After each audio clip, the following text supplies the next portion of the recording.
So good afternoon, students. അപ്പോൾ module 6 എൻവയോൺമെന്റൽ impact assessment ആണ് നമ്മൾ ഡിസ്കസ് ചെയ്തുകൊണ്ടിരിക്കുന്നത്. അപ്പോൾ എന്തായിരുന്നു എൻവയോൺമെന്റൽ ഇമ്പാക്ട് അസസ്മെന്റ് എന്ന് വെച്ചാൽ നമ്മൾ അതിനെ കുറെ ബേസിക് ഡീറ്റെയിൽസ് പഠിച്ചിരുന്നു കഴിഞ്ഞ ക്ലാസ്സുകളിലായിട്ട്. എന്താ എൻവയോൺമെന്റൽ ഇമ്പാക്ട് അസസ്മെന്റ് എന്ന് വെച്ചാൽ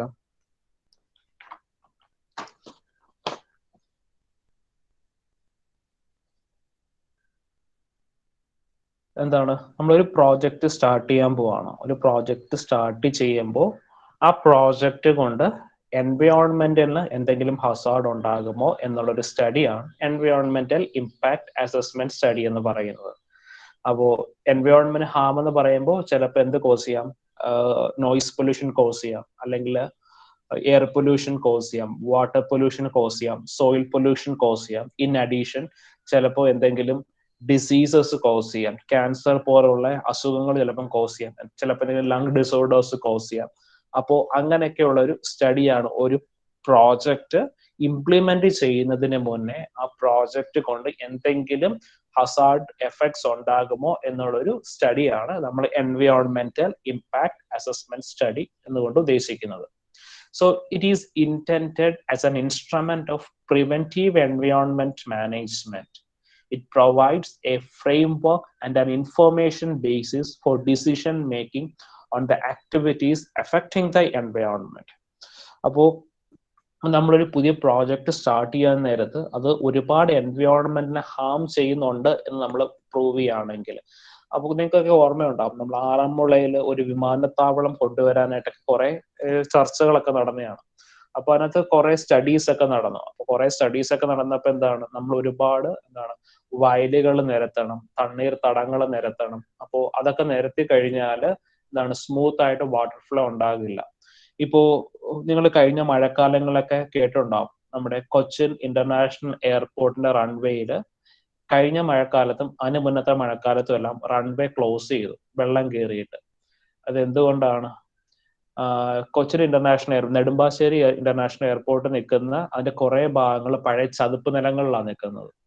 ആ ചതുപ്പ് പോർഷനൊക്കെയാണ് അവർ എയർപോർട്ടിന് വേണ്ടി എടുത്തത്. അപ്പോൾ അവിടെയാണ് റൺവേ ബിൽഡ് ചെയ്തത്. അപ്പോൾ നല്ല ഹെവി റെയിൻഫോൾ ഉണ്ടാകുന്ന സ്ഥലങ്ങളിൽ പഴയ ചതുപ്പായിരുന്നപ്പോൾ എന്തായിരുന്നു, അവിടെ വെള്ളം കെട്ടി കിടക്കുമായിരുന്നു. പക്ഷെ അവിടെ ഇപ്പോൾ ഒരു ഇന്റർനാഷണൽ എയർപോർട്ട് വന്നെന്നും പറഞ്ഞ് വെള്ളത്തിന് ഒഴുകി പോകാൻ വേറെ സ്ഥലമൊന്നുമില്ല. അപ്പൊ എന്താണ്, ആ ഒരു പ്ലേസിൽ വീണ്ടും വെള്ളക്കെട്ട് രൂപപ്പെട്ടിരിക്കുകയാണ്. അപ്പോൾ നമ്മൾ ആ പ്രോജക്റ്റ് കൺസ്ട്രക്ട് ചെയ്യുന്നതിന് മുന്നേ അവിടെ ഒരു എൻവയോൺമെന്റൽ ഇമ്പാക്ട് അസസ്മെന്റ് സ്റ്റഡി നടത്തിയിട്ടുണ്ടാവും. പക്ഷെ ഇതേ കണക്കുള്ള ഈ ഹെവി റെയിൻഫോൾ ഒക്കെ ഉണ്ടായാൽ അതിനെ കോപ്പപ്പ് ചെയ്യാൻ പറ്റുമോ എന്നുള്ള സ്റ്റഡി ഒന്നും നടത്തിയിട്ടുണ്ടാകത്തില്ല. അങ്ങനെ നടത്തിയിട്ടുണ്ടായിരുന്നെങ്കിൽ ആ പ്രോജക്റ്റ് അവിടെ ചെയ്യില്ലായിരുന്നു. അതേ കണക്ക് തന്നെ ആ പ്രോജക്റ്റ് അവിടെ ചെയ്യുമ്പോൾ ഇപ്പൊ ചെയ്തേ പറ്റത്തുള്ളൂ എന്നുള്ള സ്ഥിതിയിൽ വേറെ ഡ്രെയിനേജ് ഫെസിലിറ്റീസ് പ്രൊവൈഡ് ചെയ്യണമായിരുന്നു. അപ്പോൾ അങ്ങനെയൊന്നും പ്രൊവൈഡ് ചെയ്യാത്തതുകൊണ്ടാണ് നമുക്ക് ഈ റൺവേയിലൊക്കെ വെള്ളം കയറുന്നത്. എല്ലാ മഴക്കാലത്തും മിക്കപ്പോഴും വെള്ളം, നല്ല മഴക്കാലങ്ങളിലെല്ലാം കൊച്ചിൻ ഇന്റർനാഷണൽ എയർപോർട്ട് അടച്ചിടേണ്ടി വരുന്നുണ്ട്. ഓക്കെ, അപ്പോൾ നെക്സ്റ്റ് നമ്മൾ നോക്കുന്നത് ദ 3 കോർ വാല്യൂസ് ഓഫ് എൻവയോൺമെന്റൽ ഇമ്പാക്ട് അസസ്മെന്റ് സ്റ്റഡി. അപ്പൊ 3 കോർ വാല്യൂസ് ഉള്ളതായിട്ടാണ് നമ്മൾ പറയുന്നത്. First one integrity, second one utility, and third one sustainability. There are 3 core values in environmental impact assessment study. The first one is called integrity, second one utility, and third one sustainability. The first one, integrity. The EIA process should be fair, objective, unbiased, and balanced. It should be a fair project and should follow the objectives, unbiased and balanced. Utility.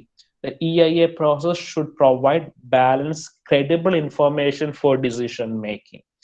Third one, sustainability. The EIA process should result in environmental safeguards.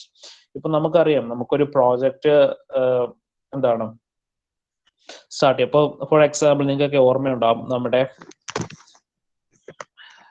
Western ഗഡ്സിന്റെ സ്റ്റഡീസിനെ പറ്റി തന്നെ Madhav ഗാഡ്ഗിലിന്റെ studies ഒക്കെ നിങ്ങൾക്ക് കേട്ടിട്ടുണ്ടാവും വാർത്തകളിലൊക്കെ.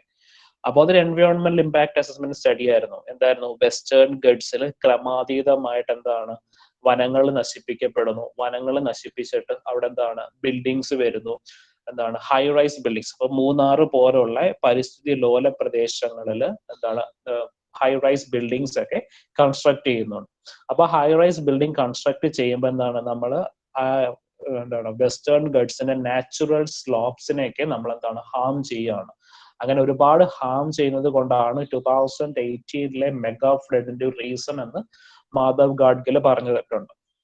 അപ്പോ എന്താണ് അവിടെ നമ്മൾ environment impact assessment study നടത്തി, പക്ഷെ ആ സ്റ്റഡീസിനകത്ത് നമ്മൾ ഈ 3 കോർ വാല്യൂസും നമ്മൾ കൊടുത്തില്ല. എന്താണ് അവർ സബ്മിറ്റ് ചെയ്ത റിപ്പോർട്ട് അതേ കണക്കാൻ അംഗീകരിച്ചില്ല. ആ റിപ്പോർട്ടിനെതിരെ ഒരുപാട് ഒരുപാട് പ്രതിഷേധങ്ങളൊക്കെ വന്നു. പക്ഷെ പ്രതിഷേധങ്ങളൊക്കെ വന്നിട്ട് എന്താണ് ഒരു ദിവസം ആ റിപ്പോർട്ടിനകത്ത് പറഞ്ഞിരിക്കുന്ന കാര്യങ്ങളൊക്കെ ഏകദേശം ശരിയായിരുന്നു എന്നൊക്കെ ഉള്ളത് നമുക്ക് മനസ്സിലായി. അപ്പോൾ ഒരു എൻവയോൺമെന്റൽ ഇമ്പാക്ട് അസസ്മെന്റ് റിപ്പോർട്ട് സബ്മിറ്റ് ചെയ്ത് അല്ലെങ്കിൽ ഒരു സ്റ്റഡി നടത്തിയാൽ ഈ 3 കോർ വാല്യൂസ് അത് അത് അഡോപ്റ്റ് ചെയ്യണം. എന്താണ് ഇന്റഗ്രിറ്റി ഉണ്ടാവണം, യൂട്ടിലിറ്റി ഉണ്ടാവണം, സസ്റ്റൈനബിലിറ്റി ഉണ്ടാവണം. So next, the EIA applies to the assessment of the environmental effect of those public and private projects which are likely to have a significant effect on the environment. So നമ്മൾ ഏത് projects ആയാലും whether it is a private project or a public project, അപ്പോൾ എൻവയോൺമെന്റുമായിട്ട് എന്തെങ്കിലും ഒരു relation വരുന്ന projects ഉണ്ടെങ്കിൽ അതിനകത്തെല്ലാം നമ്മൾ എൻവയോൺമെന്റൽ ഇമ്പാക്ട് അസസ്മെന്റ് സ്റ്റഡി നടത്തിയിട്ടുണ്ടാവണം. So what is a project? നമ്മൾ എൻവയോൺമെന്റൽ ഇമ്പാക്ട് അസസ്മെന്റ് സ്റ്റഡി നടത്തേണ്ട പ്രോജക്ട്സ്, അല്ലെങ്കിൽ എന്താണ് ഒരു പ്രോജക്ട് എന്ന് വെച്ചാൽ the execution of construction work or other installations or scheme. നമ്മൾ ഏതൊരു പ്രോജക്ട് സ്റ്റാർട്ട് ചെയ്താലും അതിന് എന്തുണ്ടാകണം? അതിനൊരു ബിൽഡിംഗ് ഉണ്ടാകണം. അപ്പോൾ എന്ത് സാധനം കൺസ്ട്രക്ട് ചെയ്താലും അപ്പൊ അതിനെന്താണ്? ഒരു ബിൽഡിംഗ് ഉണ്ടാകണം. എന്താണ് other interventions in the natural surroundings and landscape, including those involving the extraction of minerals. ഇപ്പോ നമ്മള് ചില ഫാക്ടറീസ് ഒക്കെ എടുക്കുവാണെങ്കിൽ അവിടെ എന്താണ്, ഫോർ എക്സാമ്പിൾ നമ്മുടെ KMML നമ്മൾ എന്താ യൂസ് ചെയ്യുന്നത്? നമ്മൾ കരിമണൽ ഖനനം എന്ന് കേട്ടിട്ടുണ്ടാവും. എന്താണ് നമ്മുടെ നാച്ചുറൽ മണല് ഒരുപാട് എക്സ്ട്രാക്ട് ചെയ്തെടുക്കുകയാണ് ചെയ്യുന്നത്. അപ്പൊ അങ്ങനെ ഒരു പരിധിയിൽ കൂടുതലൊക്കെ അത് എക്സ്ട്രാക്ട് ചെയ്തെടുത്ത് കഴിയുമ്പോൾ എന്താണ് നമുക്കത് പഴയ ആ ലാൻഡ്സ്കേപ്പ് തന്നെ നഷ്ടപ്പെട്ടു പോകും. ആ ഒരു ഏരിയയുടെ നാച്ചുറൽ ആയിട്ടുള്ള എല്ലാ കാര്യങ്ങളും നഷ്ടപ്പെട്ടു പോകും. അപ്പോൾ പലപ്പോഴും എന്താണ് കടല് കയറി വരാനൊക്കെയുള്ള സാധ്യതകളൊക്കെ ഉണ്ടാവും. So development concerns, environmental impact assessment. The development concern means the decision of the competent authority which entitles the developer to process with the project. So the competent authority എന്ന് പറയുന്നത് അതിന്റെ ഓണർ അല്ലെങ്കിൽ ആ പ്രോജക്റ്റ് ആരാണോ ചെയ്യുന്നത് അദ്ദേഹത്തിനെയാണ് നമ്മൾ competent authority എന്ന് പറയുന്നത്. Environmental impact assessment have significant effect on the environment by virtue of inter alia of their nature, size and location. Environmental impact assessment direct and indirectly effects of a project on the following factors. So first one, human beings, flora and fauna. അപ്പോൾ ഒരു project നമുക്ക് it will directly affect the human beings and the flora and fauna of the environment. So it will affect the soil, water, air, climate and the landscape. അപ്പോൾ നമ്മൾ climatic change ഒക്കെ നമ്മൾ കഴിഞ്ഞ module discuss ചെയ്തിരുന്നു. അത് കണക്കിന് soil pollution, water pollution, air pollution, noise pollution, അതൊക്കെ നമ്മൾ ഓരോ മോഡ്യൂൾസിലായിട്ട് ഡിസ്കസ് ചെയ്തിരുന്നു. The interaction between the factors mentioned in the first and second intents, material assets and the cultural heritage. ഇത് നമ്മൾ നേരത്തെ പറഞ്ഞിരുന്നതാണ്. എൻവയോൺമെന്റൽ ഇമ്പാക്ട് അസസ്മെന്റ് നമ്മൾ 2 രീതിയിലാണ് നമ്മൾ ചെയ്യുക. First one statutory model and second one administrative model. ഈ അഡ്മിനിസ്ട്രേറ്റീവ് മോഡൽ ആയിരുന്നു നമ്മൾ 1992 വരെ നമ്മൾ ഇന്ത്യയിൽ അഡോപ്റ്റ് ചെയ്തുകൊണ്ടിരുന്നത്. എന്തായിരുന്നു, നമുക്കൊരു പ്രോജക്റ്റ് പ്രപ്പോസ് ചെയ്ത് കഴിഞ്ഞാൽ അതിനകത്ത് എൻവയോൺമെന്റൽ ഇമ്പാക്ട് അസസ്മെന്റ് സ്റ്റഡി കമ്പൽസറി അല്ലായിരുന്നു. അതിനകത്ത് നമുക്ക് വേണമെങ്കിൽ നമുക്കൊരു സ്റ്റഡി നടത്താം, അല്ലെങ്കിൽ വേണ്ട എന്നുള്ള രീതിയാണ് അഡ്മിനിസ്ട്രേറ്റീവ് മോഡൽ ഓഫ് എൻവയോൺമെന്റൽ ഇമ്പാക്ട് അസസ്മെന്റ് സ്റ്റഡി എന്ന് പറയുന്നത്. പക്ഷേ സ്റ്റാറ്റ്യൂട്ടറി മോഡൽ എന്ന് പറഞ്ഞാൽ എന്താണ്, it is compulsory for a project to undergo an എൻവയോൺമെന്റൽ ഇമ്പാക്ട് അസസ്മെന്റ് സ്റ്റഡി. ഏതൊരു തരത്തിലുള്ള പ്രോജക്റ്റ് ആണെങ്കിലും ആ ഒരു പ്രോജക്റ്റ് കമ്പൽസറി ആയിട്ടും എൻവയോൺമെന്റൽ ഇമ്പാക്ട് അസസ്മെന്റ് സ്റ്റഡി നടത്തിയിട്ട് വേണം അത് മുന്നോട്ട് പോകാനായിട്ട്. അതാണ് നമ്മൾ പറയുന്നത് സ്റ്റാറ്റ്യൂട്ടറി മോഡൽ. അപ്പോൾ 1992 ശേഷം എന്താണ് നമ്മൾ ഇന്ത്യയിലും കമ്പൽസറി ആക്കി ഏതൊരു പ്രോജക്റ്റ് പുതിയ പ്രോജക്റ്റ് വരുവാണെങ്കിലും അതിനകത്തൊരു എൻവയോൺമെന്റൽ ഇമ്പാക്ട് അസസ്മെന്റ് സ്റ്റഡി നടത്തിയതിനു ശേഷം വേണം മുന്നോട്ട് പോകാനായിട്ട്. സോ അതാണ് ഈ പറയുന്നത് statutory model.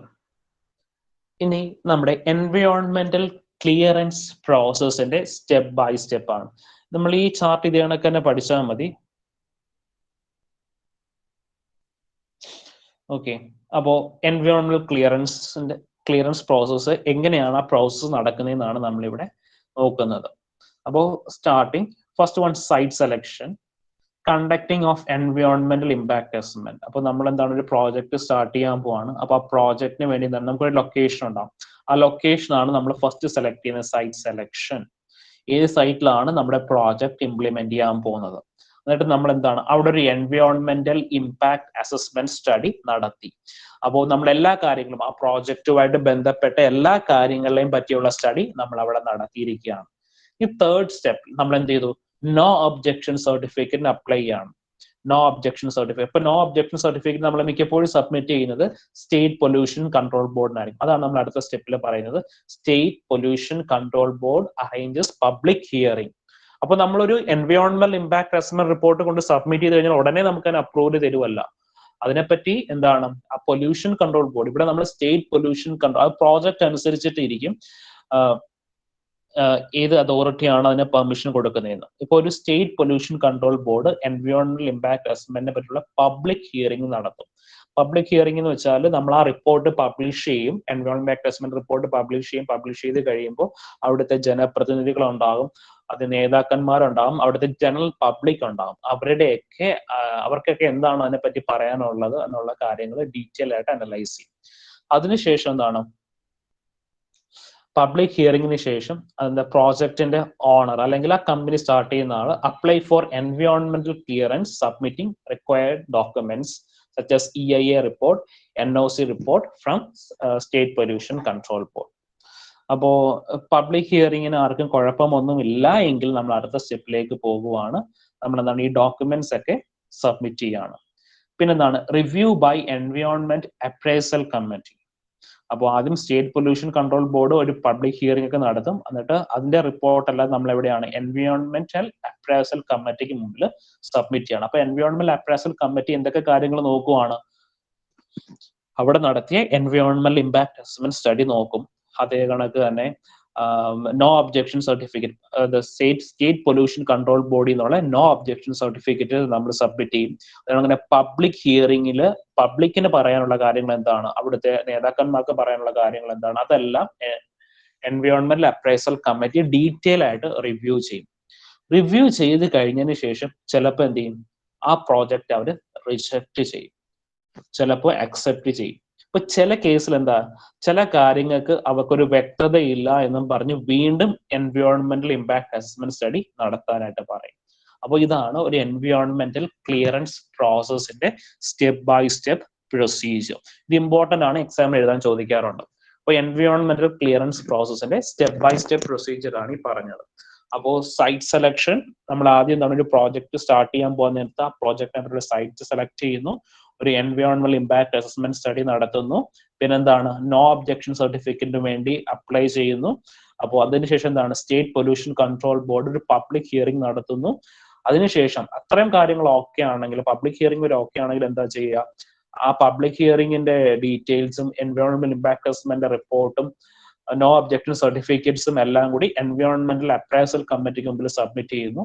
And they are the supreme authority whether to accept that project or reject അല്ലെങ്കിൽ changes suggest. അപ്പൊ ചില കേസിൽ നമ്മുടെ റിപ്പോർട്ടിനകത്തൊക്കെ ചില കാര്യങ്ങൾ മിസ്സിംഗ് ആയിരിക്കും, അല്ലെങ്കിൽ ചില സ്റ്റഡീസ് നടത്താതെ വിടും. അപ്പൊ അതെല്ലാം കൂടി എന്താണ് ചേഞ്ചസ് സജസ്റ്റഡിനകത്ത് വരുന്നത്. ഓക്കെ, മനസ്സിലായോ?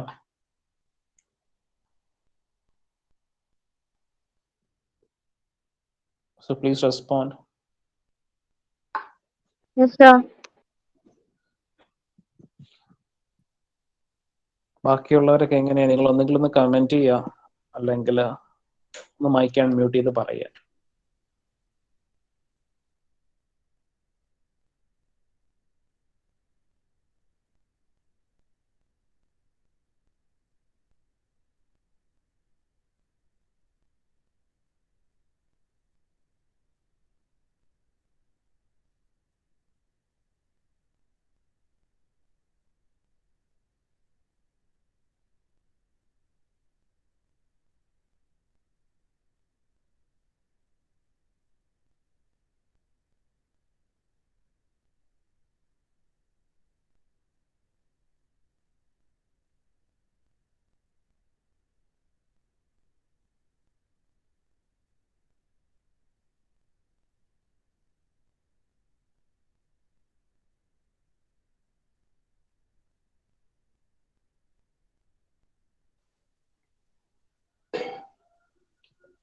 So next, informations required.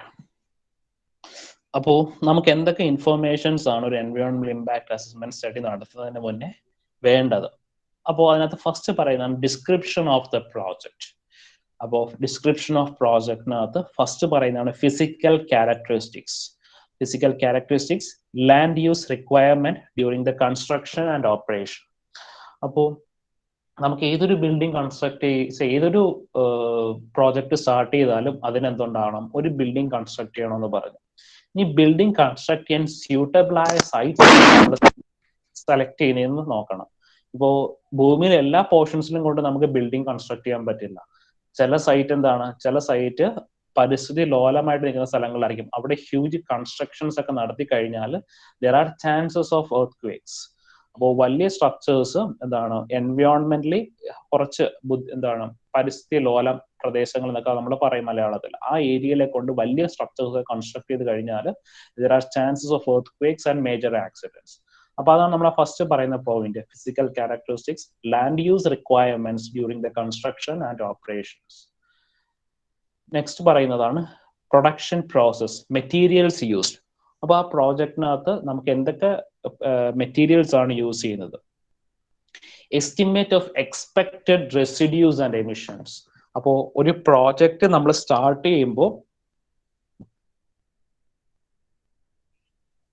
ഒരു പ്രോജക്റ്റ് നമ്മൾ പ്രൊസീഡ് ചെയ്യുമ്പോൾ അല്ലെങ്കിൽ അതിന്റെ ഒരു പ്രോജക്റ്റിനകത്ത് നിന്ന് വരുന്ന ഫൈനൽ ഔട്ട്പുട്ട് വരുമ്പോൾ അത് എന്തുമാത്രം ഹസാർഡ് കോസ് ചെയ്യും in the form of water pollution, air pollution, soil pollution, noise, vibration, light, heat, radiations etcetera.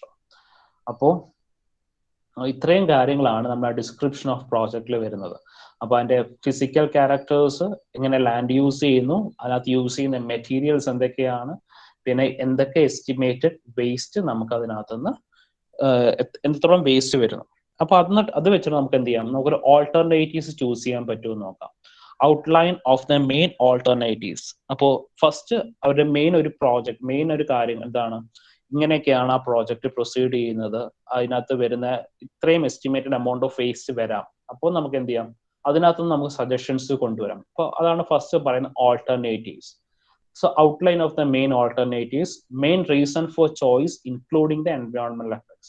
അപ്പോൾ നമ്മൾ ചൂസ് ചെയ്യുന്ന എല്ലാ ഓൾട്ടർനേറ്റീവ്സും അതേ കണക്ക് തന്നെ സ്യൂട്ടബിൾ ആകണമെന്നില്ല.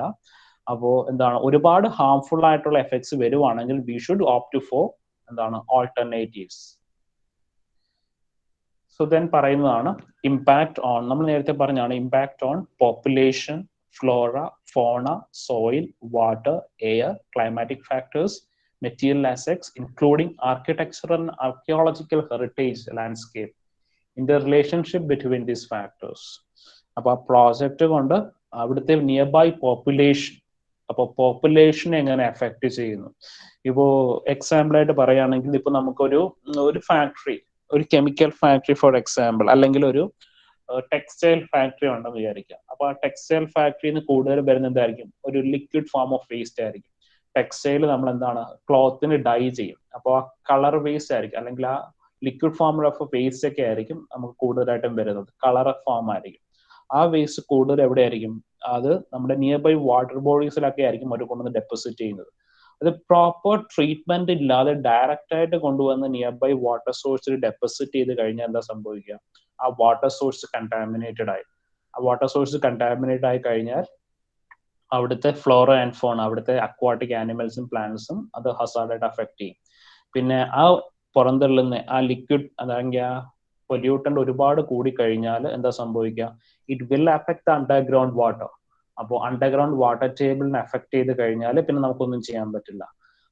Once underground water table gets contaminated, it's very difficult. അപ്പോൾ നമ്മുടെ വീട്ടിലെ കിണറിനകത്ത് അപ്പൊ അണ്ടർഗ്രൗണ്ട് വാട്ടർ ടേബിൾ കണ്ടാമിനേറ്റ് ആയി കഴിഞ്ഞാൽ പിന്നെ നമുക്ക് അതിനകത്ത് ഒന്നും ചെയ്യാൻ പറ്റില്ല. പിന്നെന്താണ്? എന്തെങ്കിലും പ്യൂരിഫിക്കേഷൻ ടെക്നിക്സ് യൂസ് ചെയ്ത് മാത്രമേ പിന്നെ നമുക്കൊന്ന് വെള്ളം യൂസ് ചെയ്യാൻ പറ്റൂ. അപ്പൊ അതൊക്കെയാണ് നമുക്ക് ഇവിടെ പറയുന്ന കാര്യങ്ങൾ. സോ നെക്സ്റ്റ് പറയുന്നത് significance effect from existence of the project, use of natural resources, emission of pollutants, criterion of nuisance, elimination of waste, and description of this method used to assess this effect. So description of measures to prevent, reduce, and where possible to offset any significant adverse effect on the environment. So എന്തൊക്കെ effects അത് cos ചെയ്യും, ഒരു പ്രോജക്റ്റിനെ പറ്റിയുള്ള full details ആണ് നമ്മൾ അതിൽ involve ചെയ്യുന്നത്. Next നമ്മൾ നോക്കാൻ പോകുന്നത് എൻവയോൺമെന്റൽ ഇമ്പാക്ട് അസസ്മെന്റിന്റെ സ്റ്റെപ്പ് ബൈ സ്റ്റെപ്പ് പ്രൊസീജിയേഴ്സ് എന്തൊക്കെയാണ്. എൻവയോൺമെന്റൽ ഇമ്പാക്ട് അസസ്മെന്റിന്റെ പ്രൊസീജിയറൽ സ്റ്റെപ്സ്. അപ്പോൾ നമ്മൾ എൻവയോൺമെന്റ് ഇമ്പാക്ട് അസസ്മെന്റ് ചെയ്യുന്ന സ്റ്റെപ്പ് ബൈ സ്റ്റെപ്പിനകത്ത് ഫസ്റ്റ് സ്റ്റെപ്പ് ആണ് ഡിസ്ക്രിപ്ഷൻ ഓഫ് ദ പ്രോജക്ട്. അപ്പൊ നമ്മളിപ്പോ നോക്കിയ ഡിസ്ക്രിപ്ഷൻ ഓഫ് പ്രോജക്റ്റ് ആണ് നമ്മളിപ്പോ കഴിഞ്ഞ സ്ലൈഡുകളിൽ പറഞ്ഞുകൊണ്ടിരുന്നത്. സെക്കൻഡ് സ്റ്റെപ്പ് ആണ് ഡിസ്ക്രിപ്ഷൻ ഓഫ് ദ എൻവയോൺമെന്റ്. അപ്പോ എൻവയോൺമെന്റ് ആ നിയർ ബൈ സറൗണ്ടിങ് ഏരിയ, അതാണ് എൻവയോൺമെന്റ് എന്ന് പറയുന്നത്. തേർഡ് പറയുന്നത് ഐഡന്റിഫിക്കേഷൻ ഓഫ് എൻവയോൺമെന്റൽ ഇമ്പാക്ട്സ്. പ്രോജക്റ്റ് കൊണ്ട് എന്തൊക്കെ ഹസാർഡ് എഫക്ട്സ് നമ്മുടെ നിയർ ബൈ സറൗണ്ടിങ്സിന് കോസ് ചെയ്യാം. നെക്സ്റ്റ് പറയുന്നത് ഇവാലുവേഷൻ ഓഫ് ദ എൻവയോൺമെന്റൽ ഇമ്പാക്ട്സ്. എത്രത്തോളം എൻവയോൺമെന്റൽ ഇമ്പാക്ട്സ് കോസ് ചെയ്യും, അല്ലെങ്കിൽ എത്ര പെർസെന്റേജ് എൻവയോൺമെന്റൽ ഇമ്പാക്ട് കോസ് ചെയ്യും. Management and control of impacts. Management and control of impacts, നമുക്ക് എങ്ങനെ അത് റെഡ്യൂസ് ചെയ്യാൻ പറ്റും. സോ നെക്സ്റ്റ് എന്താണ് presentation of the study, public participation, judgment by authorities. അപ്പോൾ എൻവയോൺമെന്റൽ ഇമ്പാക്ട് അസസ്മെന്റിനകത്ത് ഏറ്റവും കൂടുതൽ വരുന്നൊരു കാര്യമാണ് പബ്ലിക് പാർട്ടിസിപ്പേഷൻ കമ്പൽസറി ആയിട്ട് ഉണ്ടാകണം. പബ്ലിക് പാർട്ടിസിപ്പേഷൻ ഇല്ലാതെ അവരുടെ ഒരു അഭിപ്രായം അറിയാതെ ഒരിക്കലും നമ്മൾ ആ റിപ്പോർട്ട് ഹയർ അതോറിറ്റീസിലേക്ക് ക്യാരി ഓവർ ചെയ്യാൻ പാടില്ല. ഇതാണ് നമ്മുടെ EIA പ്രോസസ്. ഇത് വളരെ ഇമ്പോർട്ടന്റ് ആണ്, എക്സാമിന് ചോദിക്കാറുള്ളതാണ്. എൻവയോൺമെന്റൽ ഇമ്പാക്ട് അസസ്മെന്റ് പ്രോസസ് നമ്മൾ എങ്ങനെയാണ് റെപ്രസെന്റ് ചെയ്യുന്നത്. അപ്പോ ഫസ്റ്റ് എന്താണ് പ്രപ്പോസൽ ഐഡന്റിഫിക്കേഷൻ. പ്രപ്പോസൽ ഐഡന്റിഫിക്കേഷൻ എന്താണ്, നമ്മുടെ പ്രോജക്റ്റ് പ്രപ്പോസ് ചെയ്യാണ്. പ്രോജക്റ്റ് പ്രപ്പോസ് ചെയ്തിട്ട് ഫസ്റ്റ് സ്റ്റെപ്പ് സ്ക്രീനിങ്. സ്ക്രീനിങ് എന്താണ് നമ്മൾ ആദ്യമേ പഠിച്ചിരുന്നത്. എന്താണ് സ്ക്രീനിങ്ങിനകത്താണ് നമ്മൾ ഡിസൈഡ് ചെയ്യുന്നത് എന്താണ് നമുക്ക് അതിനകത്ത് എൻവയോൺമെന്റൽ ഇമ്പാക്ട് അസസ്മെന്റ് സ്റ്റഡി നടത്തണോ, എൻവയോൺമെന്റൽ ഇമ്പാക്ട് അസസ്മെന്റ് സ്റ്റഡി നടത്തണോ വേണ്ടയോ നമ്മൾ ഡിസൈഡ് ചെയ്യുന്നതാണ് സ്ക്രീനിങ് പ്രോസസ്. അതാണ് പറയുന്നത് ഇനിഷ്യൽ എൻവയോൺമെന്റ് എക്സാമിനേഷൻ. ആ ഇനിഷ്യൽ എൻവയോൺമെന്റൽ എക്സാമിനേഷൻ കഴിയുമ്പോൾ നമ്മൾ എന്ത് ചെയ്യും, whether an EIA is required or no EIA. ഇനി നമ്മൾ EIA വേണം എന്ന് പറയുവാണെങ്കിൽ അതിന്റെ ഫസ്റ്റ് സ്റ്റെപ്പ് ആണ് സ്കോപ്പിംഗ്. സ്കോപ്പിംഗ് എന്ന് വെച്ചാൽ എന്തായിരുന്നു, സ്കോപ്പിങ്ങിനകത്താണ് നമ്മൾ ഏതൊക്കെ ഏരിയാസ് ആണ് നമ്മൾ ഇൻ ഡീറ്റെയിൽ ആയിട്ട് സ്റ്റഡി ചെയ്യേണ്ടത്. ഇപ്പോൾ ഒരു എൻവയോൺമെന്റിന്റെ എല്ലാ കാര്യങ്ങളും ഒരേ രീതിയിൽ തന്നെ പഠിക്കണമെന്നില്ല. അപ്പോൾ ആ ഒരു പ്രോജക്റ്റ് കൊണ്ട് ഏറ്റവും കൂടുതൽ ഏത് പോർഷനെയാണോ അഫക്ട് ചെയ്യുന്നത് അത് ഐഡന്റിഫൈ ചെയ്യുക. അത് ഐഡന്റിഫൈ ചെയ്തിട്ട് അതിന് കൂടുതൽ സ്ട്രെസ് ഔട്ട് ചെയ്ത് അതിന്റെ ഡീറ്റെയിൽ സ്റ്റഡി നടത്തുക. അതാണ് നമ്മൾ സ്കോപ്പിങ്ങിനകത്ത് പറയുന്നത്. ഇനി സ്കോപ്പിംഗ് പ്രൊസീജിയറിൽ നമ്മൾ പബ്ലിക് പാർട്ടിസിപ്പേഷൻ ഇൻവോൾവ് ചെയ്യും.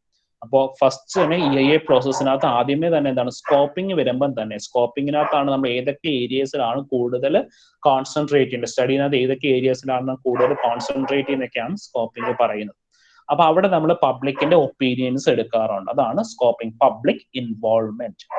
ഇനി സ്കോപ്പിംഗ് കഴിഞ്ഞ് ഇമ്പാക്ട് അനാലിസിസ്. അപ്പൊ നമ്മൾ പറഞ്ഞു സ്കോപ്പിങ്ങിനകത്താണ് ഏതൊക്കെ ഏരിയ ഓഫ് സ്റ്റഡിയിലാണ് നമ്മൾ ഏതൊക്കെ ഏരിയസ് ആണ് കൂടുതൽ കോൺസെൻട്രേറ്റ് ചെയ്യേണ്ടത്, അവിടെ ഏതൊക്കെ ഏരിയസിലാണ് ഇൻ ഡീറ്റെയിൽ ആയിട്ടുള്ള സ്റ്റഡീസ് നടത്തേണ്ടത് ഒക്കെ ഉള്ളത് നമ്മൾ ഐഡന്റിഫൈ ചെയ്തു. ഇനി എന്താണ് അതിന്റെ ഇമ്പാക്ട് അനാലിസിസ് നടത്തുവാണ്. ഇമ്പാക്ട് അനാലിസിസ് അടുത്ത സ്റ്റെപ്പില് mitigation and impact management. Mitigation and impact management. Next എന്താണ് നമ്മൾ EIA റിപ്പോർട്ട് നമ്മൾ പ്രസന്റ് ചെയ്യാൻ പോവാണ്. EIA ഒരു റിപ്പോർട്ട് ഉണ്ടാക്കി, എൻവയോൺമെന്റ് ഇമ്പാക്ട് അസസ്മെന്റ് റിപ്പോർട്ട്. ഇനി എന്താണ് അതിന്റെ റിവ്യൂ നടത്തുവാണ്. ആ റിവ്യൂവിലും നമ്മൾ എന്താണ് പബ്ലിക് ഇൻവോൾവ്മെന്റ് ഉണ്ടാവും. EIA പ്രോസസ്സിന്റെ റിവ്യൂവിൽ നമ്മൾ പബ്ലിക്കിന്റെ ഒപ്പീനിയൻസ് എടുക്കാറുണ്ട്. നമ്മൾ ആ റിപ്പോർട്ട് പബ്ലിക്കിന്റെ മുന്നിൽ പ്രസന്റ് ചെയ്യും. എ ഗ്രൂപ്പ് ഓഫ് പീപ്പിൾ അവരുടെ മുമ്പിൽ ആ പബ്ലിക്കിന്റെ ഒപ്പീനിയൻ അറിയാൻ വേണ്ടി ആ EIA റിപ്പോർട്ട് അവരുടെ മുമ്പിൽ സബ്മിറ്റ് ചെയ്യുന്നു. എന്നിട്ട് അവരുടെ ഡിസിഷൻസ്, അവരുടെ അഭിപ്രായങ്ങളും നിർദ്ദേശങ്ങളും എല്ലാം എടുത്തിട്ട് എന്താണ് അവർ നമ്മൾ ഡിസിഷൻ ഉണ്ടാക്കുന്നു. അപ്പോൾ ആ ഡിസിഷനകത്ത് ചിലപ്പോൾ നമ്മൾ EIA റിപ്പോർട്ട് അപ്രൂവ് ചെയ്യും, ചിലപ്പോൾ നോട്ട് അപ്രൂവ് ചെയ്യും. അപ്പോൾ EIA റിപ്പോർട്ട് അപ്രൂവ് ചെയ്തില്ലെങ്കിൽ എന്താണ് വീണ്ടും നമ്മൾ ആ റീഡിസൈൻ ചെയ്യാനും റീസബ്മിറ്റ് ചെയ്യാനും പോകണം.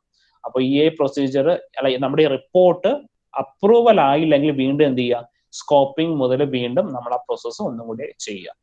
ഇനി EIA പ്രോസസ്സ് നമ്മുടെ EIA റിപ്പോർട്ട് എൻവയോൺമെന്റൽ impact assessment study report accept ചെയ്തെങ്കിൽ എന്താ ചെയ്യേണ്ടത്, ഇംപ്ലിമെന്റേഷൻ ആൻഡ് ഫോളോ അപ്പ്. അപ്പോൾ നമുക്ക് എന്ത് ചെയ്യാം, പ്രോജക്റ്റ് ഇംപ്ലിമെന്റ് ചെയ്യാനായിട്ട് പറയാം. പിന്നെ എന്താണ്, പ്രോജക്റ്റ് ഇംപ്ലിമെന്റ് ചെയ്യുന്നത് കൂടെ അതിന്റെ ഓരോ പ്രോസസ്സും ആ ഒരു പ്രോജക്റ്റിന്റെ ഇതാണ് ഇപ്പോൾ ഓരോ വർഷം അല്ലെങ്കിൽ ഇത്ര മാസം കൂടുമ്പോൾ അതിനൊരു ഓഡിറ്റിംഗ് കൂടി നടത്തണം. ഈ നമ്മൾ ഈ റിപ്പോർട്ട് അനുസരിച്ചിട്ടാണോ അവിടെ പ്രോസസ്സ്, ആ വർക്കിംഗ് പ്രോസസ്സ് ഒക്കെ നടക്കുന്നതെന്ന് അറിയാനായിട്ട്. Information from this process contribute to the effective future of environmental impact assessment. അപ്പോൾ ഇതാണ് ഒരു എൻവയോൺമെന്റൽ ഇമ്പാക്ട് പ്രോസസ് എന്ന് പറയുന്നത്. ഇത്രയും സ്റ്റെപ്പ് ബൈ സ്റ്റെപ്സിലാണ് അത് നടക്കുന്നത്. ജസ്റ്റ് ആ ചാർട്ട് ഒന്ന് നോക്കി, അതിനകത്ത് എന്തെങ്കിലും ഡൗട്ട്സ് ഉണ്ടെങ്കിൽ ചോദിക്കാം.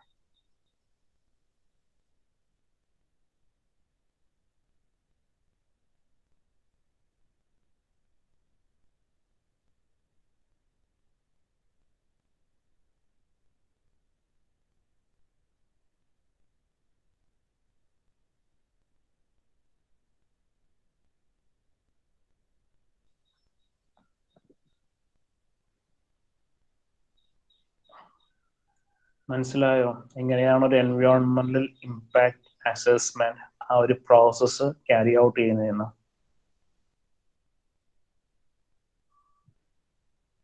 Yes, sir. എല്ലാവർക്കും ക്ലിയർ ആണോ? Yes, sir.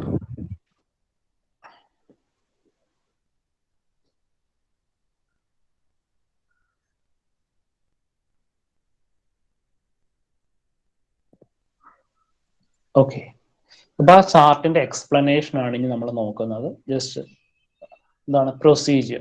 ഇപ്പൊ ഫസ്റ്റ് എന്തായിരുന്നു നമ്മൾ പറഞ്ഞത്, deciding whether and EIA is required. അതാണ് സ്ക്രീനിങ് പ്രൊസീജിയർ. ഈ സ്ക്രീനിങ്ങും സ്കോപ്പിങ്ങും വളരെ ഇമ്പോർട്ടന്റ് ആണ് കേട്ടോ. അത് എക്സാമിന് നമുക്ക് ചോദിക്കാൻ വളരെ സാധ്യത കൂടുതലാണ് ഒരു ക്വസ്റ്റ്യൻ ആയിട്ട്. അപ്പോൾ അടുത്ത എന്താണ് scoping, determining the scope of EIA. ഇത്രേ ഉള്ളൂ. സ്കോപ്പിംഗ് എന്ന് പറഞ്ഞു കഴിയുമ്പോൾ നമ്മൾ ഏതൊക്കെ ഏരിയയിലാണ് കൂടുതൽ നമ്മളത് ഫോക്കസ് ചെയ്യേണ്ടത്, എൻവയോൺമെന്റൽ ഇമ്പാക്ട് അസസ്മെന്റ് ഏതൊക്കെ ഏരിയയിലാണ് കൂടുതൽ ഫോക്കസ് ചെയ്യേണ്ടത്, എന്തൊക്കെ കാര്യങ്ങളാണ് ഡീറ്റെയിൽ ആയിട്ട് പഠിക്കേണ്ടത്, അതാണ് സ്കോപ്പിംഗിൽ വരുന്നത്. തേർഡ് പറയുന്നതാണ് preparing of the impact statement. എൻവയോൺമെന്റൽ ഇമ്പാക്ട് സ്റ്റേറ്റ്മെന്റ് പ്രിപ്പയർ ചെയ്യുന്നു. Consultation, public participation. അപ്പോൾ എൻവയോൺമെന്റൽ ഇമ്പാക്ട് അസസ്മെന്റ് നമ്മൾ ആ ഒരു റിപ്പോർട്ട് പ്രിപ്പയർ ചെയ്യുമ്പോൾ എന്താണ് പബ്ലിക് പാർട്ടിസിപ്പേഷൻ ഉണ്ടാകണം. പിന്നെ എന്താണ് ഓരോ ഏരിയ, ഇപ്പൊ നമുക്ക് ഇപ്പൊ സോയിലിന്റെ സ്റ്റഡി ഉണ്ടാവും, വാട്ടറിന്റെ സ്റ്റഡി ഉണ്ടാവും, എയറിന്റെ സ്റ്റഡി ഉണ്ടാവും. ഇതെല്ലാം ഒരു സ്ഥലങ്ങളിൽ നമുക്ക് കിട്ടില്ല. അപ്പൊ എന്താണ് അതിനെപ്പറ്റി സ്പെസിഫിക് ആയിട്ട് അറിയാവുന്ന ആൾക്കാരെ കൺസൾട്ട് ചെയ്ത് അതിന്റെ ഡീറ്റെയിൽസ് നമ്മൾ കളക്ട് ചെയ്യണം. Evaluating EIA results and consultations, reaching a decision, monitoring impact after project implementation. ഈ ലാസ്റ്റ് പറയുന്ന സ്റ്റെപ്പ് വളരെ ഇമ്പോർട്ടന്റ് ആണ്. പക്ഷെ നമ്മുടെ നാട്ടിൽ പോലും പലപ്പോഴും ഫോളോ ചെയ്യാത്തൊരു കാര്യമാണ്. Monitoring impact after project implementation. ഒരു പ്രോജക്റ്റ് ഈ സ്റ്റേജ് എൻവയോൺമെന്റൽ ഇമ്പാക്ട് അസസ്മെന്റ് സ്റ്റഡി നടത്തി ആ റിപ്പോർട്ട് സബ്മിറ്റ് ചെയ്ത് പ്രോജക്റ്റിന് സാങ്ഷൻ ആയി കഴിഞ്ഞ് പ്രോജക്റ്റ് തുടങ്ങിക്കഴിഞ്ഞാൽ പിന്നെ ഈ പറയുന്നത് നമ്മൾ പറഞ്ഞ സജഷൻസ് ഒക്കെ വെച്ചിട്ടാണ് ആ പ്രോജക്റ്റ് മുന്നോട്ട് പോകുന്നത് എന്ന് പലപ്പോഴും പലരും നോക്കാറില്ല. അങ്ങനെയൊക്കെയാണ് പലപ്പോഴും പല ഇൻഡസ്ട്രിയൽ ആക്സിഡൻസും ഒക്കെ നമുക്ക് ഒക്കർ ചെയ്യുന്നത്. സോ ഇതാണ് നമ്മുടെ ഒരു പ്രോജക്റ്റിന്റെ ലൈഫ് സൈക്കിൾ. പ്രോജക്റ്റിന്റെ life cycle phase A, phase B, phase C, phase D and phase E. അപ്പോ നമ്മുടെ ഫസ്റ്റ് എന്താണ്, പ്രോജക്റ്റിന്റെ കൺസെപ്റ്റ് ആണ്. ഇപ്പോൾ എന്താണ്, നമുക്ക് ഒരു പുതിയ പ്രോജക്റ്റ് സ്റ്റാർട്ട് ചെയ്യും എന്നുള്ളൊരു കൺസെപ്റ്റ് ആണ് ഒരു പ്രോജക്റ്റ് ലൈഫ് സൈക്കിളിന്റെ ഫസ്റ്റ് സ്റ്റെപ്പ് എന്ന് പറയുന്നത്.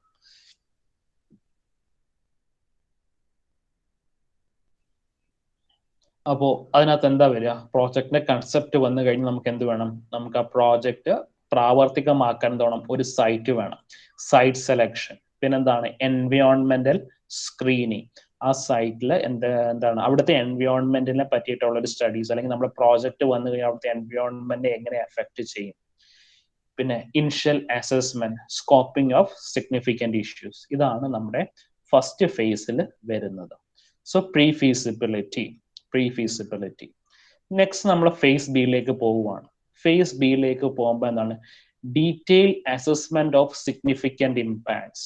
നമ്മുടെ പ്രോജക്റ്റ് കൊണ്ട് എന്തൊക്കെ ഇമ്പാക്ട്സ് ഉണ്ടാകാം, detailed assessment of the significant impact, identification of mitigation needs, input to cost or benefit analysis. Identification of mitigation needs, input to cost benefit analysis. So feasibility ആണ് നമ്മൾ phase ബിയിലേക്ക് പോകുമ്പോൾ വരുന്നത്. അപ്പോൾ ഫേസ് ആദ്യം എന്താണ്, നമുക്ക് പ്രോജക്റ്റിന്റെ ഒരു കൺസെപ്റ്റ് ഉണ്ടാകുക. ആ പ്രോജക്റ്റ് കൺസെപ്റ്റ് വന്നതിന് ശേഷം എന്താണ്, നമ്മൾ ആ ഒരു ഏത് സൈറ്റിലാണ് നമ്മൾ ആ പ്രോജക്റ്റ് പ്രപ്പോസ് ചെയ്യാൻ പോകുന്നത്, അവിടുത്തെ എൻവയോൺമെന്റ് ഒക്കെ എങ്ങനെ, അവിടുത്തെ എൻവയോൺമെന്റിനെ പറ്റിയുള്ള ഒരു ജസ്റ്റ് ഒരു റഫ് സ്റ്റഡി ഒക്കെ നടത്തി ഒരു പ്രീ ഫീസിബിലിറ്റി സ്റ്റേജ്. സെക്കൻഡ് സ്റ്റേജിൽ ഫേസ് ബിയിലേക്ക് വരുമ്പോൾ എന്താ സംഭവിക്കുന്നത്, ഫേസ് ബിയിൽ നമ്മൾ ആ ഡീറ്റെയിൽഡ് സ്റ്റഡി നോക്കുവാണ്, ആ ഒരു ഏരിയയിലെ detailed study, feasibility of study. ഈ ഫേസ് 3ലേക്ക് വരുമ്പോൾ detailed design of mitigation measures. അപ്പൊ നമ്മൾ ഫേസ് ബിയിൽ എന്ത് ചെയ്തു, നമ്മൾ ആ ഒരു ഏരിയയിലുള്ള നമ്മുടെ എല്ലാ കാര്യങ്ങളും ഡീറ്റെയിൽ ആയിട്ട് സ്റ്റഡി ചെയ്തു. എന്താണ്, detailed design of mitigation measures. So phase സിയിലെ ഡിസൈൻ ആൻഡ് എഞ്ചിനീയറിംഗ്.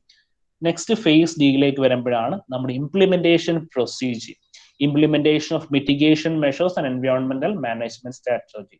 അപ്പോൾ ഫേസ് ഡിയിലെ mitigation measures, and phase E monitoring and evaluation, monitoring and post auditing lessons for future project. അപ്പൊ എന്താണ്, നമ്മൾ 5 ഫേസ് ആയിട്ടാണ് നമ്മളൊരു പ്രോജക്റ്റിന്റെ ലൈഫ് സൈക്കിൾ പറയുന്നത്. Project concept, pre feasibility, feasibility, design and engineering, implementation, monitoring and evaluation. അങ്ങനെ ഈ 5 step by സ്റ്റെപ്പിലേക്കായിട്ടാണ് നമ്മളൊരു പ്രോജക്റ്റിന്റെ ലൈഫ് പറയുന്നത്. സോ അതിന്റെ എക്സ്പ്ലനേഷൻ ആണ് ഇനി കൊടുത്തിരിക്കുന്നത്. പ്രോജക്ട് കൺസെപ്റ്റ് ഓർ ഐഡന്റിഫിക്കേഷൻ, നമ്മുടെ ഫസ്റ്റ് സ്റ്റെപ്പ് ഓഫ് എ പ്രോജക്റ്റിന്റെ ലൈഫ് സൈക്കിളിൽ വരുന്ന ഫസ്റ്റ് സ്റ്റെപ്പ്. അപ്പോൾ initial stage of project planning. അതിനകത്ത് വരുന്നതാണ് basic nature of the project is known including the site where the project is being proposed to be implemented. Screen project to determine if the project requires a full EIA.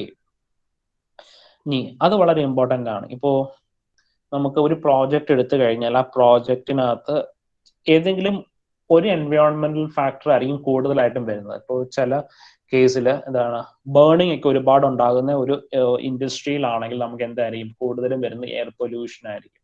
ബാക്കി type pollutions ഒക്കെ കുറവായിരിക്കും, water pollution ഒന്നും ഉണ്ടാകില്ല. അപ്പൊ നമ്മൾ കൂടുതലായിട്ടും focus ചെയ്യേണ്ടത് air pollution ആണ്. അപ്പോൾ അതെങ്ങനെ നമുക്ക് റെഡ്യൂസ് ചെയ്യാം, എന്തെങ്കിലും ഓൾട്ടർനേറ്റീവ് മെഷേഴ്സ് ഉണ്ടോ, അല്ലെങ്കിൽ how can be improve the quality of emissions, അങ്ങനെ അല്ലെങ്കിൽ ചിമ്മിനിയുടെ ഡിസൈനിങ്, അങ്ങനെയൊക്കെയുള്ള കാര്യങ്ങളായിരിക്കും നമ്മൾ കൂടുതലായിട്ടും നോക്കേണ്ടത്.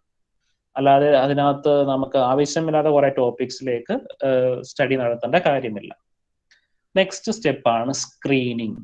അപ്പോൾ സ്ക്രീനിങ്ങിനകത്താണ് നമ്മൾ എന്ത് ചെയ്യുന്നത്, എൻവയോൺമെന്റൽ impact, economic impact and social impact. ഒരു പ്രോജക്റ്റ് കൊണ്ടുണ്ടാകുന്ന എൻവയോൺമെന്റൽ ഇമ്പാക്ട്സ് എന്തൊക്കെയാണ്, എക്കണോമിക് ഇമ്പാക്ട് എന്തൊക്കെയാണ്, സോഷ്യൽ ഇമ്പാക്ട് എന്തൊക്കെയാണ്. അപ്പോൾ സോഷ്യൽ ഇമ്പാക്റ്റും നമ്മൾ നോക്കണം. അതാണ് എക്കണോമിക് ഇമ്പാക്ട്. അപ്പോൾ ഒരു പ്രോജക്റ്റ് കൊണ്ട് നമ്മുടെ കൺട്രിയിൽ ഡെവലപ്പ് ചെയ്ത സംഭവം എന്താണ്, റവന്യൂ ജനറേറ്റ് ചെയ്യുന്നതൊക്കെയാണ് എക്കണോമിക് ഇമ്പാക്റ്റിൽ വരുന്നത്.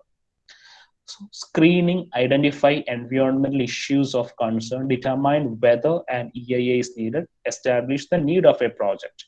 So നമ്മൾ നേരത്തെ പറഞ്ഞ കാര്യങ്ങളൊക്കെയാണ്, whether an EIA is required or not, അതാണ് സ്ക്രീനിങ് സ്റ്റേജിൽ നമ്മൾ പറയുക. ഇനി threshold criteria, size, location, output, cost of finances, എൻവയോൺമെന്റൽ ഇഫക്ട്സ് എക്സെട്ര. ഇതാണ് നമ്മൾ ത്രെഷോൾഡ് ക്രൈറ്റീരിയ എന്ന് പറയുന്നത്. ഈ ഇമ്പാക്ട് ക്രൈറ്റീരിയ പറയുന്നതാണ് significant but easily identifiable impact, significant impacts and sensitive Arias.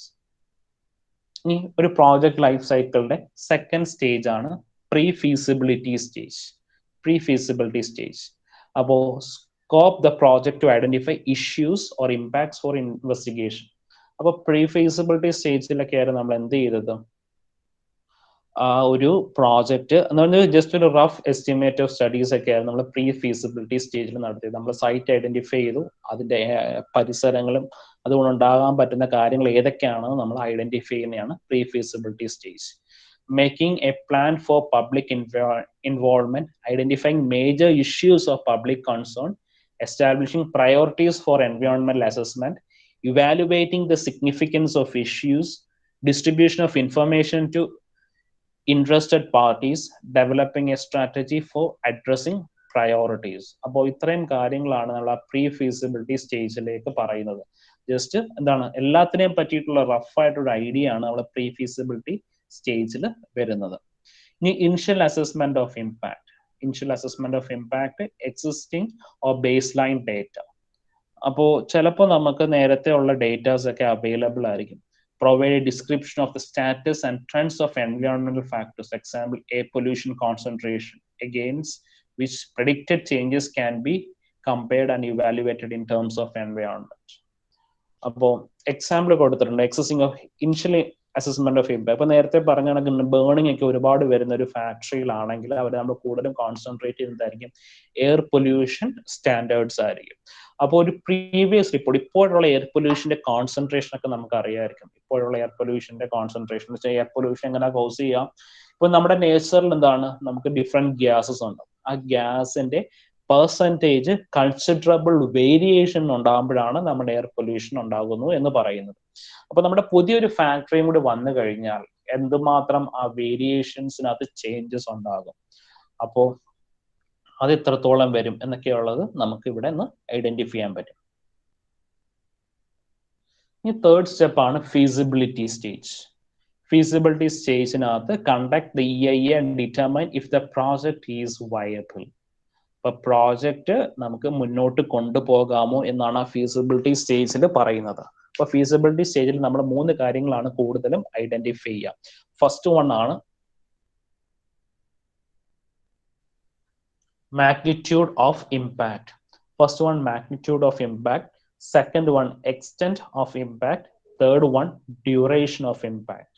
അപ്പോൾ ഫസ്റ്റ് പറയുന്നത് magnitude of impact indicate whether the impact is irreversible or reversible and estimated potential rate of recovery. അപ്പോൾ നമുക്ക് ഒരു nuclear power പ്ലാന്റിന്റെ example തന്നെ നോക്കാം. അപ്പൊ nuclear power plant ആകുമ്പോൾ എന്താണ്, അവിടെ ന്യൂക്ലിയർ വേസ്റ്റ് ആയിരിക്കും കൂടുതലും ജനറേറ്റ് ചെയ്യുന്ന വേസ്റ്റ്. അത് കണക്കാണ് ന്യൂക്ലിയർ പവർ പ്ലാന്റിൽ നമ്മൾ എന്ത് ചെയ്യണം, ഒരു എന്താണ് ലിക്വിഡ് ആയിരിക്കും കൂളന്റ് ആയിട്ട് യൂസ് ചെയ്യുന്നത്. ഈ പവർ പ്ലാന്റ് ഒരുപാട് ചൂടാകുമ്പോൾ നിങ്ങൾ പഠിച്ചിട്ടുണ്ടാകും, അതിനകത്തൂടി നമ്മൾ ലിക്വിഡ് വാട്ടർ എന്ത് ചെയ്യും, കൂളന്റ് ആയിട്ട് ഇങ്ങനെ പുറത്തേക്ക് വരും. അത് ഹോട്ട് വാട്ടർ ആയിട്ടാണ് പുറത്തേക്ക് വരുന്നത്. ആ ഹോട്ട് വാട്ടർ നമുക്ക് അതേ കണക്ക് തന്നെ എന്ത് ചെയ്യാൻ പറ്റില്ല, പുറത്തേക്ക് നമ്മൾ ഒഴിച്ച് വിടാൻ, പുറത്തേക്ക് കളയാൻ പറ്റില്ല. അപ്പൊ എന്താണ്, നമ്മൾ ആ ഹോട്ട് വാട്ടർ അതിനെ സ്റ്റീമായിട്ട് കൺവേർട്ട് ചെയ്ത് ടർബൈൻസ് കറക്കി നമ്മൾ എന്ത് ചെയ്യും, ഇലക്ട്രിസിറ്റി ജനറേറ്റ് ചെയ്യാറുണ്ട്. ഇതൊക്കെ നിങ്ങൾ ഫിസിക്സിലൊക്കെ പഠിച്ചിട്ടുണ്ടാവും. അപ്പോൾ മാഗ്നിറ്റ്യൂഡ് ഓഫ് ഇമ്പാക്ട്. അപ്പോൾ നമ്മളൊരു പ്രോജക്റ്റ്, ഇപ്പൊ എക്സാമ്പിൾ പറഞ്ഞ കണക്കന്നെ ഈ ന്യൂക്ലിയർ പവർ പ്ലാന്റ് നമ്മൾ കൺസ്ട്രക്ട് ചെയ്ത് കഴിഞ്ഞാൽ അതുകൊണ്ടുണ്ടാകുന്ന ഇമ്പാക്ട് എങ്ങനെ ആയിരിക്കും, അത് റിവേഴ്സിബിൾ ആണോ, അതിന്റെ അങ്ങനെ ഒരു ഇമ്പാക്ട് വന്നു കഴിഞ്ഞാൽ അതിന്റെ എക്സ്റ്റൻഡഡ് റേറ്റ് ഓഫ് റിക്കവറി എങ്ങനെയാണ്, അതാണ് നമ്മൾ ഫസ്റ്റ് നോക്കുന്നത്. ഈ സെക്കൻഡ് പറഞ്ഞ extent of impact, spatial extent of impact should be determined. എന്തുമാത്രം ഉണ്ടാകും ആ ഇമ്പാക്ടിന്റെ എഫക്ട്. പിന്നെ duration of impact arising at different phase of the project cycle and length of the impact. അപ്പോൾ ആ ഒരു ഇമ്പാക്ട് ഷോർട്ട് ടേം ആയിരിക്കുമോ ലോങ് ടേം ആയിരിക്കും. ഇപ്പോൾ ന്യൂക്ലിയർ പവർ പ്ലാന്റ് കൊണ്ടുണ്ടാകുന്ന ഇമ്പാക്ട് എന്ന് നമുക്ക് എന്താണ് പ്രിഡിക്റ്റ് ചെയ്യാൻ പറ്റില്ല. അത് ഏറ്റവും കൂടുതൽ ഡേഞ്ചർ ആയിരിക്കും. ഒരു ഏരിയ തന്നെ പലപ്പോഴും എന്തുണ്ടാവില്ല, വേറെ എന്താണ് മൊത്തത്തിൽ നശിച്ചു പോകാനുള്ള സാധ്യതയാണ്. അപ്പോൾ ഒരു ഫീസിബിലിറ്റി സ്റ്റേജ് വെച്ചിട്ട് നമുക്ക് പറയാം ആ പ്രോജക്റ്റ് നമുക്ക് മുന്നോട്ട് കൊണ്ടുപോകാമോ അല്ലെങ്കിൽ ആ പ്രോജക്റ്റ് അവിടെ വെച്ച് തന്നെ സ്റ്റോപ്പ് ചെയ്യാമോ എന്നാണ് ഫീസിബിലിറ്റി സ്റ്റേജിൽ പറയുന്നത്. നെക്സ്റ്റ് വൺ ആണ് implement and audit the project. Project implement ചെയ്യാം. ഇപ്പൊ ഫീസിബിലിറ്റി വയബിൾ ആണെങ്കിൽ, നമ്മൾ കഴിഞ്ഞ സ്റ്റെപ്പിൽ പറഞ്ഞ വയബിൾ ആണെങ്കിൽ എന്ത് ചെയ്യാം, ആ പ്രോജക്റ്റുമായിട്ട് മുന്നോട്ട് പോകാം. അപ്പൊ പ്രോജക്റ്റ് മുന്നോട്ട് പോയി കഴിയുമ്പോൾ എന്താണ്, അതിനൊരു ഓഡിറ്റിംഗ് പ്രോസസ് ഉണ്ടാകണം. നമ്മൾ പറഞ്ഞ എൻവയോൺമെന്റൽ ഇമ്പാക്ട് അസസ്മെന്റ് സ്റ്റഡി നമ്മൾ സജസ്റ്റ് ചെയ്ത രീതിയിലാണോ നമ്മൾ ആ പ്രോജക്റ്റ് മുന്നോട്ട് പോകുന്നത്, എല്ലാ ഗൈഡ് ലൈൻസും റെഫർ ചെയ്യുന്നുണ്ടോ. The EIA is a reference guide during the implementation. Outline mitigation strategies and monitoring schemes. First one, preventive measures, compensatory measures and corrective measures. Preventive measures reduce potential adverse impact before occurrence. Compensatory measures compensate for unavoidable adverse impact. Corrective measures reduce the adverse impact to an acceptable level. So, audit project for completion to identify lessons learn. അപ്പോൾ നമ്മൾ ഏതൊരു പ്രോജക്റ്റുമായിട്ട് മുന്നോട്ട് പോയി കഴിഞ്ഞാലും അതിനകത്തൊരു auditing process ഉണ്ടാകണം ഓരോ സ്റ്റേജസിലും. അല്ലെങ്കിൽ EIA റിപ്പോർട്ട് അനുസരിച്ചിട്ട് തന്നെയാണോ ഈ ഒരു പ്രോജക്റ്റ് മുന്നോട്ട് പോകുന്നതെന്ന് അറിയാനായിട്ട്. നെക്സ്റ്റ് വൺ, എൻവയോൺമെന്റൽ monitoring. So environmental monitoring provides feedback about the actual environmental impact of a project. helps judge the success of mitigation measures in protecting the environment, ensures compliance with environmental standards, facilitate any needed project design or operational changes. അപ്പോൾ project start ചെയ്ത് കഴിയുമ്പോൾ ആ project കൊണ്ട് എൻവയോൺമെന്റിന് എന്തൊക്കെ Hazard ഉണ്ടാകുന്നു നമ്മൾ നേരത്തെ identify ചെയ്ത രീതിയിൽ തന്നെയാണ് പ്രോജക്റ്റ് പോകുന്നത്. അപ്പോൾ അതിൽ കൂടുതൽ എന്തെങ്കിലും എൻവയോൺമെന്റ് ഹാർംഫുൾ ആയിട്ട് കോസ് ചെയ്യുന്നുണ്ടോ? അങ്ങനെ കോസ് ചെയ്യുകയാണെങ്കിൽ അത് ഐഡന്റിഫൈ ചെയ്യുക. എന്നിട്ട് ആ പ്രോജക്റ്റിനകത്ത് എന്തെങ്കിലും റീഡിസൈൻ ചെയ്യാൻ പറ്റുമെങ്കിൽ റീഡിസൈൻ ചെയ്യുക. അതാണ് എൻവയോൺമെന്റൽ മോണിറ്ററിംഗ്. ഇപ്പോൾ നമ്മൾ സ്റ്റഡി നടത്തി ആ ഒരു രീതിയിൽ തന്നെ പ്രോജക്റ്റ് ഇംപ്ലിമെന്റ് ചെയ്തു. പ്രോജക്റ്റ് ഇംപ്ലിമെന്റ് ചെയ്ത് കഴിഞ്ഞിട്ടും എന്താ സംഭവിക്കുക? ചിലപ്പോൾ ആ ഒരു രീതിയിലായിരിക്കില്ല പ്രോജക്റ്റ് മുന്നോട്ട് പോകുന്നത്. ചിലപ്പോൾ നമ്മൾ ഐഡന്റിഫൈ ചെയ്തതിനേക്കാളും കൂടുതൽ ഹസാർഡസ് ആയിട്ടുള്ള കാര്യങ്ങൾ അതുകൊണ്ടുണ്ട് ആ പ്രോജക്റ്റ് കൊണ്ടുണ്ടാകുന്നു. അങ്ങനെയാണെങ്കിൽ, അങ്ങനെ ഐഡന്റിഫൈ ചെയ്യുന്നുണ്ടെങ്കിൽ എന്ത് ചെയ്യുക? നമുക്ക് എന്തെങ്കിലും റീഡിസൈൻ ചെയ്ത് അത് റെഡ്യൂസ് ചെയ്യാൻ പറ്റുമോ എന്നുള്ള കാര്യങ്ങൾ ഐഡന്റിഫൈ ചെയ്യുക. എൻവയോൺമെന്റൽ മോണിറ്ററിംഗ്. സോ ഇത്രയും കാര്യങ്ങളാണ് ഈ ക്ലാസ്സിൽ പറയുന്നത്. നിങ്ങൾക്ക് എന്തെങ്കിലും ഡൗട്ട്സ് തോന്നിയിട്ടുണ്ടെങ്കിൽ ചോദിക്കാം. ഇത്രയും പറഞ്ഞതിനകത്ത് ഏതെങ്കിലും ടോപ്പിക്സ് മനസ്സിലാകാതെയോ എന്തെങ്കിലും ഡൗട്ട്സോ ഉണ്ടെങ്കിൽ ക്യാൻ ആസ്ക്.